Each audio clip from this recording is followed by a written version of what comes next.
discussing how I'm also in conversations with the chair, vice chair, and executive secretary of the Senate to perhaps join us, our SGA meetings sometime in early March, late February, to discuss the University Senate, the processes and procedures that it would take for a regular student, whether or not they are on the Senate, to submit a charge and how they would go about it, and to also emphasize the importance of student involvement and student representation on the University Senate. And as most of you know, Rutgers Newark specifically has lacked representation for a long period of time, and hoping this initiative would increase one, transparency, and two, involvement between the students and the University Senate. So that is that in terms. I think that's it.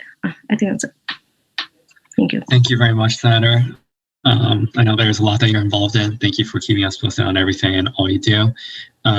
Just for some context for those who aren't as familiar with University Senate, once again, it's a cross-campus advisory body made up of many campus stakeholders, including students, staff, and faculty.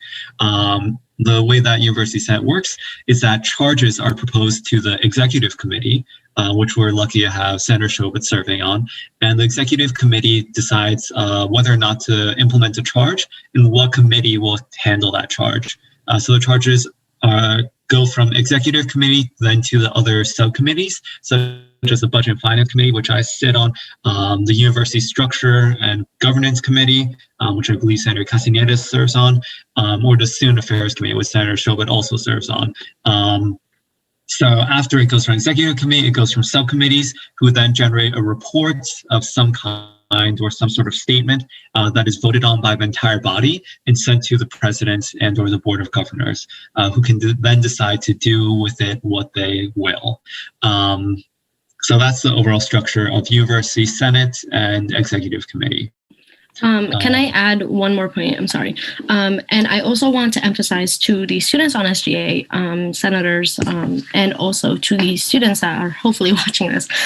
Recently, we had an email sent out from the Office of the Secretary requesting nominations for student charter positions. So on the Board of Trustees, I apologize. And to explain what the Board of Trustees is, they're basically composed of 41 members, and the president of the university sits there, but they are non-voting members.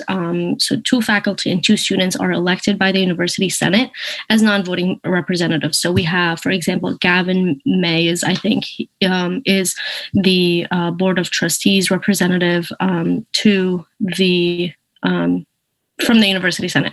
And the 41 voting members are chosen as mandated by the state law. So 20 charter members, at least 3 have to be women, fun fact, and 16 alumni members are nominated by a committee that is made for nominating. So there's a nominating committee that's established by the Board of Trustees, and then there are 5 public members that are appointed by the governor of the state and confirmation by the NJ State Senate. And I never knew this fun fact until right now, as I'm reading it on the website. So it's established from, given that Rutgers is a state university, it's from university members and people who have attended the university, state residents who are, involved in this. And then there are also the appointees from the governor. So they change every single governorship. And so of the 20 charter seats that exist, 3 of them are reserved for students with full voting rights. And so this is the position that is being people need nomination for, and it's for 6 years. So the nomination right now is going to take place from 2021 until 2027, because the person who was, residing as the voting student, their term has just ended. However, one thing that is to be noted, students that are nominated or voted on from the Senate, from the University Senate, are not voting members. And that is the same for Board of Governors and Board of Trustees. So they sit in these meetings, but for the public portion, and when the public portion ends, the governing councils, the governing entities meet privately, and the students and representatives from the University Senate are not allowed to be present or to have any voting rights. So they're merely there for representation. However, if you are interested in understanding the shared governance of Rutgers University as a whole, I would suggest, reach out to any university senator or the Dean of Student Life to request more information about it and to understand, the time commitment and such. So. Thank you very much, Senator Chauvette. So just to clarify, if I'm understanding this correctly, there are, 2 to 3 positions for students and faculty respectively, but they're all non-voting. Sorry to cut you off. So there are 3 out of the 20 charter positions. 3 of them, the 6-year terms, they are voting members, and so you have to be nominated by somebody. It could be the chancellor, it could be anybody from the Senate, it could be a student, a faculty member, and then you are voted on by the Board of Trustees to be accepted, whether or not they want to accept the nomination, and you would then serve for 6 years with voting privileges, because that is in accordance to state law. However, if you are being nominated as a student representative through the academic year of University Senate, you are not provided with the privilege. You're not given the privilege of voting or staying for the private portion. However, if you are serving, then you would have the voting privileges. I hope that made sense. Yes, it does. So if you're voted on by the Board of Trustees, you serve a 6-year term with voting privileges. Otherwise, if you're not, if you're voted on through University Senate, you only sit in for the public portion. And how long of a term is that? 6 years. If I may also, yes, if I may address the president's comment. So that was actually a question that I had. And so I asked about it because I find it unfathomable that the Board of Trustees can imagine, students being able to bring in hundreds of thousands of dollars in contributions to the university mission. But that is not necessarily the case or the only, a requirement, a done deal requirement. Like if you can't bring in the money, then you are not being nominated. However, they look at the potential that you have to serve. And I sound like a Board of Trustees representative and spokesperson, but I am not. And I want that to be absolutely clear. But it's basically your potential to serve for the mission of the university. That could be bringing in speakers. That could be finding potential commencement speakers. I don't know how true that would be, but it's just how, in public settings, how you would represent Rutgers, and if you would be able to meet with certain, like the Bill Gates Foundation, for example, would they be able to contribute through your own persona and your own conviction of Rutgers University as a whole, and how you would represent it and represent the university as a whole when you're not necessarily on university grounds, and how you could uphold yourself professionally. And yeah. Thank you very much for clarifying that. I'm having our secretary add these to the minutes, so that's publicly available, and hopefully we won't need to relearn this information as future associations. But yeah, 6-year term does sound quite daunting. But if there is anyone who is interested or knows someone who is interested, please do let university senator and or myself know, so that we can support them as an association. So thank you. Are there any other Senate reports? Yes. Abs and I are the co-senators for community outreach. This has been brought to our attention recently, actually. So as some of you know, e-board members for Rutgers Newark organizations on campus, they're sometimes required to put up the money first if they need to use their funds, and are then reimbursed at the end of the semester. We want to find a way where clubs who do struggle with funding or things like that, to find a way for them to not put up the money first. If we can create some kind of system where they can directly charge Rutgers. We do have a meeting next week with Dean Pandit about Community Engagement Day. So we will be bringing that up to her. If anybody wants to contribute anything, please feel free to reach out to me or Adele. Thank you very much, Senator. Are there any other Senator reports?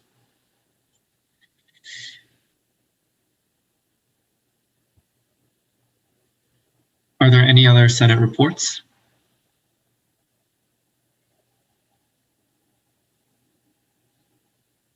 Okay, hearing none, we'll now move on to old business. There is none, so we'll now move on to new business. And we had a couple of requested absences come in just as the meeting started.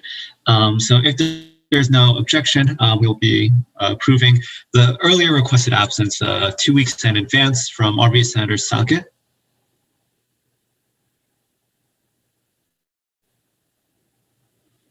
Okay, hearing no objection, RBA Senator's absence has been approved.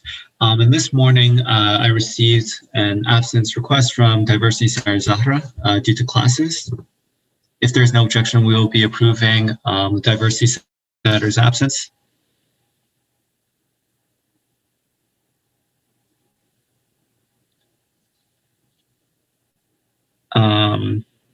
Is that an objection or okay? Okay, so hearing no objection, the Diversity Senator's absence has been approved. If there is no objection, we will be approving Media Senator Sebastian Lopez's absence.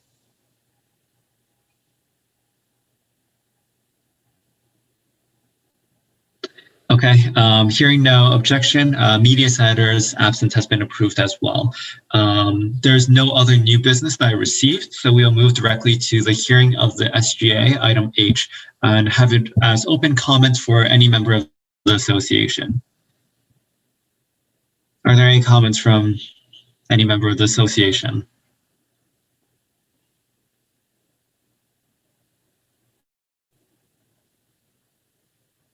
Are there any comments from the members of the association?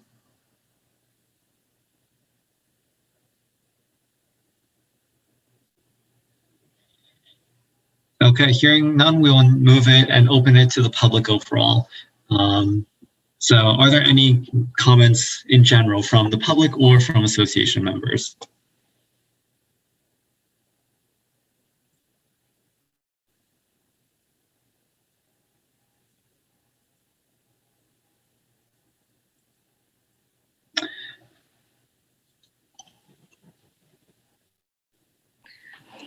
Me again. So point of information, Mr. Chairman.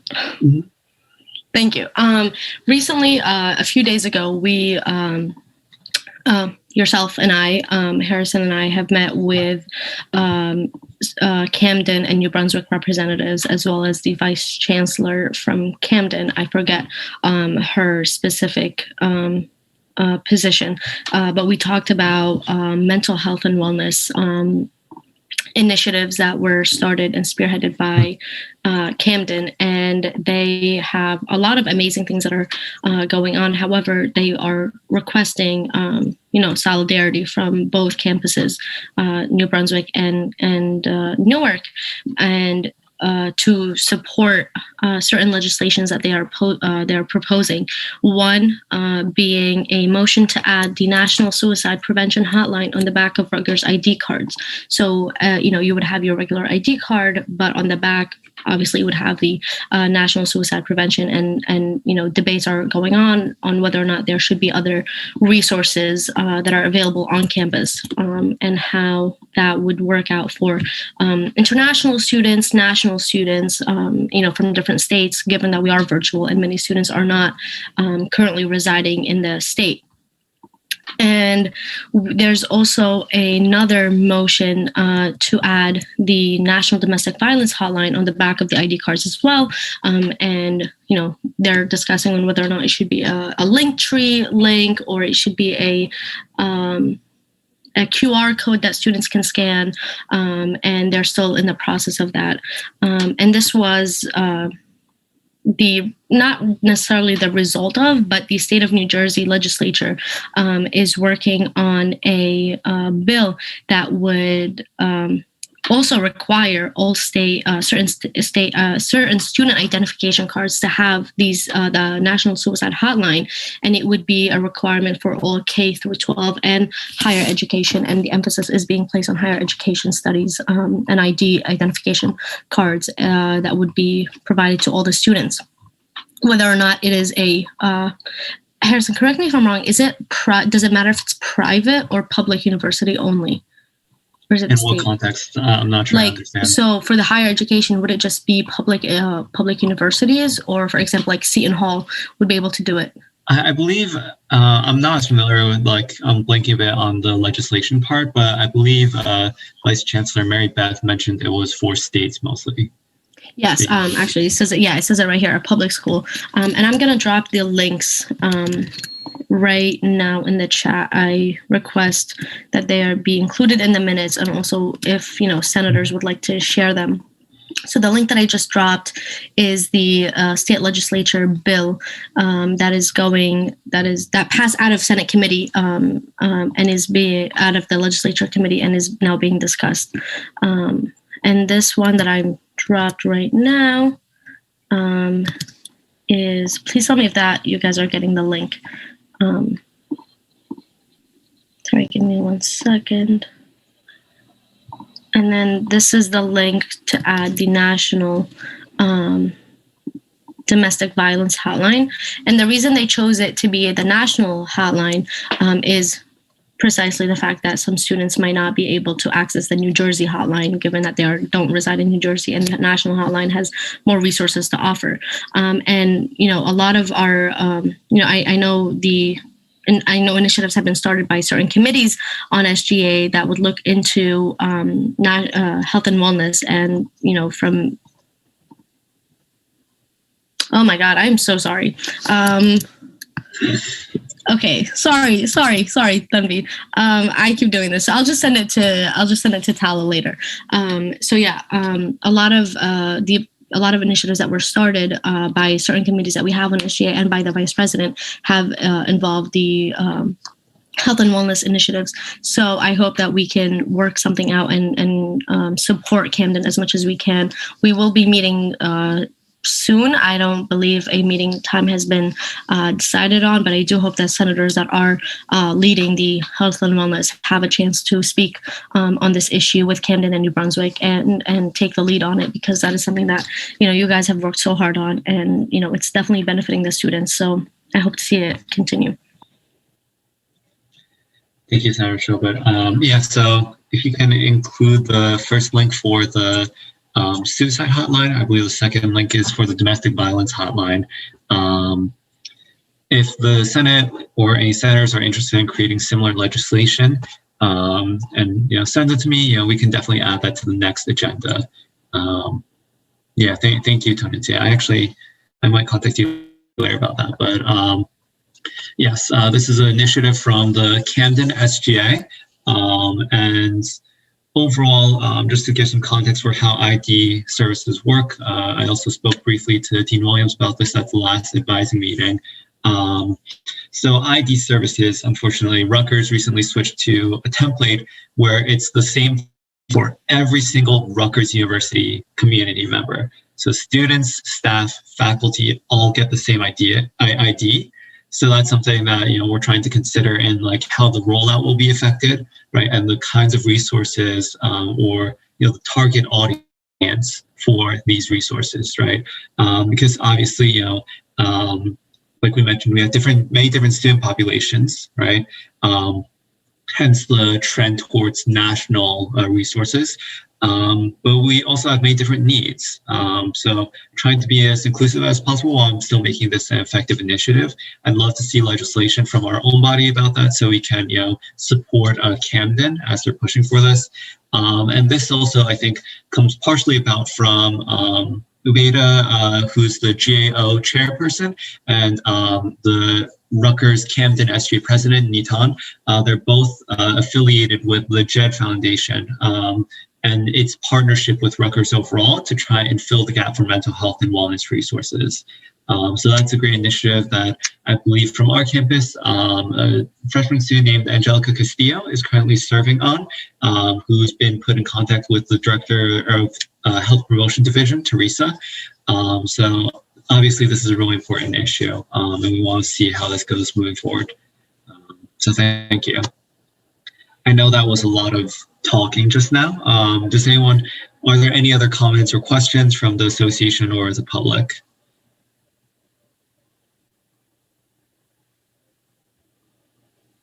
Okay, I do have to request to add something. So I not add this to the agenda, but Senator Naveen did notify me earlier, and it slipped my mind, requesting an excused absence due to an appointment that was just in conflict. So if there's no objection, we will be approving the absence of Senator Naveen.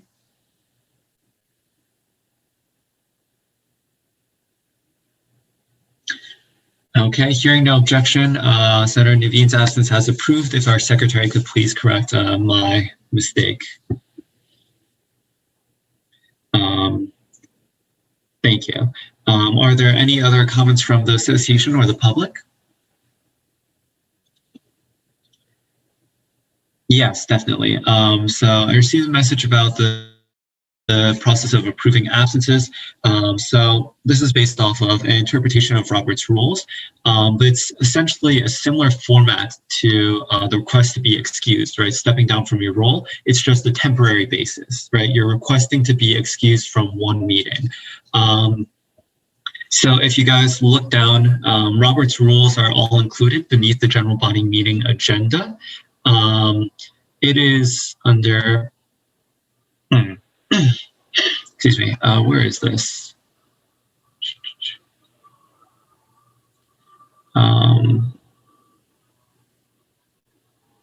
So it is under an incidental motion.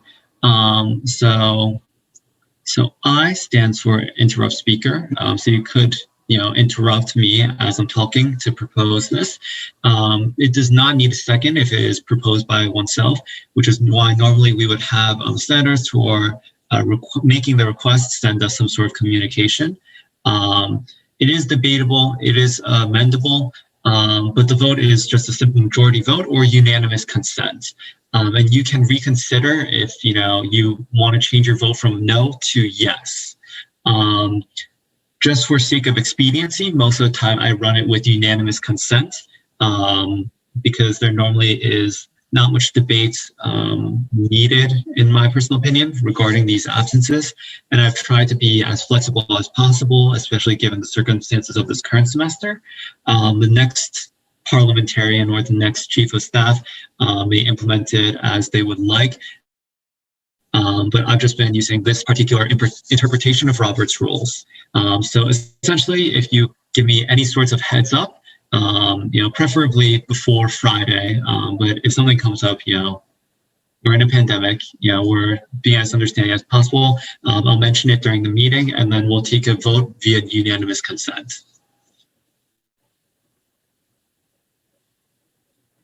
So that's the process for approving absences. If you do wish to step down, I respectfully request that you choose not to exercise the power in the midst of a meeting. And please give us some heads up so we can meet and figure out if there are any issues, anything that we can resolve. But the general process, at least in Robert's rules, is the same. Are there any further comments or questions from the public or association?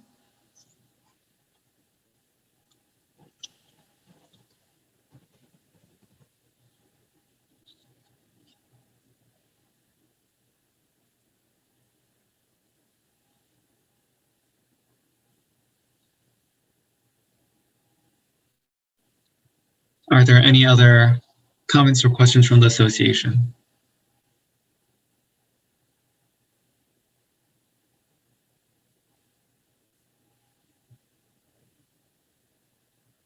Okay, one thing I will add, the attendance, all of that is publicly available. It's in our Google Drive. I believe it's under the folder for minutes and then minute materials. And yes, there are attendance requirements written into our bylaws and our charter. So I believe the requirement is three unexcused absences is grounds for impeachment. But the emphasis, I think, for this year especially is on unexcused. So obviously, we understand that you guys all have a lot going on. We're students first, we're human beings first, right? If something comes up, just do your best to give us advance notice. Of course, the other part of it is, you guys all need to hold each other accountable. A bill of impeachment would need to be presented from another senator to put before the floor if there was that need felt. And that would be a whole other process, which we've partially gone through with one of the senators early on in the fall semester, but ultimately did not vote on the bill of impeachment.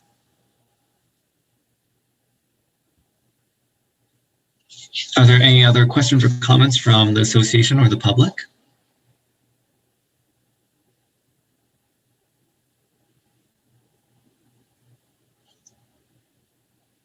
Are there any other comments or questions from the association or the public?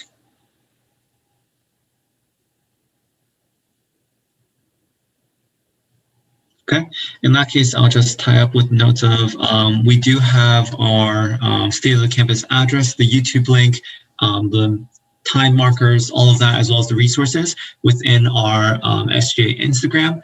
And if they email us at the runsga@gmail.com, we're also happy to reach out and connect with them. Please do promote those, as well as the work that we're doing as an association to help students, as well as the Rutgers Newark form portal, so that students can get the aid that they need. We have a couple of different initiatives going on from multiple senators, including Senator Warner, the ongoing RBS efforts to get a prayer space, our media committee, and everyone else. Thank you all so much for your hard work. Really do appreciate it in the midst of the world falling apart in some places and the pandemic. But really, thank you all for taking the time to serve students. And we're 10 minutes ahead of schedule, which is great. So do I hear a motion to adjourn? Motion to adjourn. Thank you, Senator Miriam. Once someone calls me to order, we're not going to vote on it as is custom. Yeah, thank you guys so much. Good luck in classes. We can probably stop the live stream, and I'll stay behind for a little bit. I do have to run and pick up that call from earlier. But if anyone has any questions, you have my contact information. Take care. Thanks, Yvette. Thank you, Harrison.